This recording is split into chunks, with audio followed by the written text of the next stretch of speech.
মনে রাখবেন, রমজানকে যে কদর করে না, রমজানেও যে গুনাহ করে, রমজানেও যে জাহান্নাম থেকে বাঁচার চেষ্টা করে না, রমজানেও যে জান্নাতের আমল করার চেষ্টা করে না,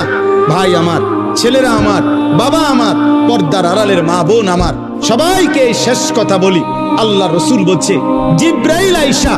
রমজানের শেষ দিন নবীজিকে আইসা বলে গেছে, ইয়া রাসূলুল্লাহ, এত বড় রমজান পেল, ইফতার, সাহারি, তারাবি, এতেকাফ, শবে কদর, প্রতি ঘন্টা মিনিটে এত মাফ নেওয়ার সুযোগ থাকার পরেও যেই নাফরমান জাহান্নাম থেকে বাঁচার চেষ্টা করে নাই, গুনাহ থেকে আল্লাহর কাছে মাফ নেয় নাই, জান্নাতের জরুর আশা পূর্ণ করতে পারে নাই, আমল করতে পারে নাই, খোদার কসম নবীজি বলছে, জিব্রাইল আইসা বলছে, ইয়া রাসূলুল্লাহ, এমন নাফরমানের উপরে আল্লাহর লানত, আল্লাহর লানত, লানত, লানত। নবী বলছে আমিন।